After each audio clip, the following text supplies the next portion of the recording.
আমাদের আবার সেই জাতিতে পরিণত হতে হবে। আমরা এবং আমাদের সন্তানেরা আমরাই হব কোরআনের নতুন প্রজন্ম। আমাদের জীবনের কেন্দ্রবিন্দুতে কোরআন থাকতে হবে। দিনে 30 মিনিট করে পড়া শুরু করুন, কেবল 30 মিনিট। কিন্তু এখানে যারা অভিভাবক, আমি জানতে চাই না আপনার বয়স 45, 55, 65 নাকি 75, যাই হোক না কেন, কোরআন মুখস্থ করুন।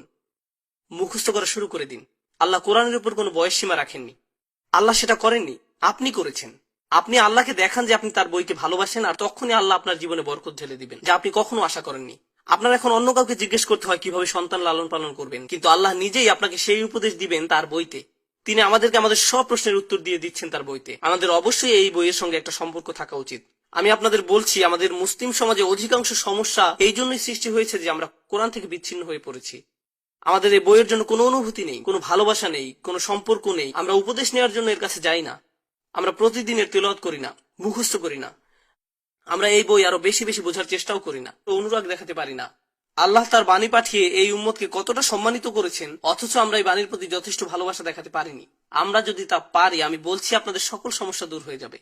আল্লাহ সুবহানাহু ওয়া তাআলা বলছেন, যখন আহলে বাইতদের কথা বলেছেন, তিনি বলেন তারা যদি কেবল তাওরাত আর ইনজিলকে দৃঢ়ভাবে প্রতিষ্ঠিত করত, তাহলে তারা উপর এবং নিচ থেকে আহার করত। তাদের দুনিয়া তাদের জন্য জান্নাত হয়ে যেত, কেবল যদি তারা তাওরাত আর ইনজিল প্রতিষ্ঠিত করত। তাহলে আল্লাহ এখানে আমাদের কি বলেছেন? আমরা প্রতিষ্ঠিত করব কোন বইটি? কোরআন। তা করলে আমরা উপর এবং নিচ থেকে আহার করব। আল্লাহ এই দুনিয়াকে জান্নাতে পরিণত করে দিবেন। শুধু তার কিতাবের দিকে ফিরে আসুন। এটাই অভিভাবকদের প্রতি আসল উপদেশ। আমরা আমাদের সন্তানদের কাছে যে স্মৃতি রেখে যেতে চাই, আমার বাবা ভিডিও গেমস ভালোবাসতেন, মুভি দেখতে ভালোবাসতেন, কিন্তু সবকিছুর চেয়ে তিনি বেশি কোরআন ভালোবাসতেন। তিনি বাস্কেটবল খেলতেও খুব পছন্দ করতেন, কিন্তু তার চাইতেও কোরআন বেশি ভালোবাসতেন। কোরআন ছিল তার সত্যিকারের ভালোবাসা। আর তিনি এটা নিশ্চিত করেছেন আমরাও কোরআনকে সেভাবে ভালোবাসি। তিনি কোরআন থেকে গল্প বলে শোনাতেন, আমাদের এখান থেকে উপদেশ দিতেন। আপনারা আপনার বাচ্চাদেরকে কোরআন থেকে আকর্ষণীয় গল্প বলে শোনান। আর আপনি পারবেন না তাদেরকে সেসব গল্প বলতে যদি আপনি নিজেই না এর প্রতি কোনো আকর্ষণ অনুভব করেন। আপনি যদি সেসব গল্পে নিজেই মুগ্ধ না হন, তবে আপনি আপনার বাচ্চাদের চমৎকৃত করতে পারবেন না। কিন্তু ভাই, তাদের শৈশবকাল আপনি, অন্য কেউ নয়। আপনাকেই কোরআন থেকে তাদের গল্প বলে শোনাতে হবে। আপনাকে এই কাজটা করতে হবে। আমি সেদিন আমার এক মেয়েকে ইসু আলাইহিস সালামের গল্প শোনাচ্ছিলাম, আর আমি গল্পটা শেষ করিনি। সেই 4 দিন ধরে বারবার জিজ্ঞেস করছে, আব্বু এরপর কি হলো? আচ্ছা, এরপর তাকে জেলে পাঠানো হলো।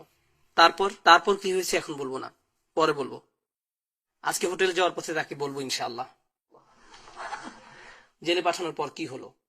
কিন্তু আমাদের এই গল্পগুলো সৃজনশীল ভাবে মজা করে বাচ্চাদের শোনাতে হবে। আর গল্পগুলো অসম্ভব সুন্দর, অসাধারণ বৈশিষ্ট্যপূর্ণ। বিশেষ করে আপনি যখন কোরআনের দৃষ্টিকোণ থেকে তা পড়েন, খুব সুন্দরভাবে গল্পগুলো বর্ণনা করা হয়েছে। আল্লাহ সুবহানাহু ওয়া তাআলা আমাদের কোরআনের জাতি হওয়ার তৌফিক দান করুন। আমাদের সামর্থ্য দিক যেন আমরা তা আমাদের সন্তানদের মাঝে গেঁথে দিতে পারি। আমাদের সন্তানদের সঙ্গে সৎ, সরাসরি এবং খোলামেলা ভাবে আলোচনা করুন।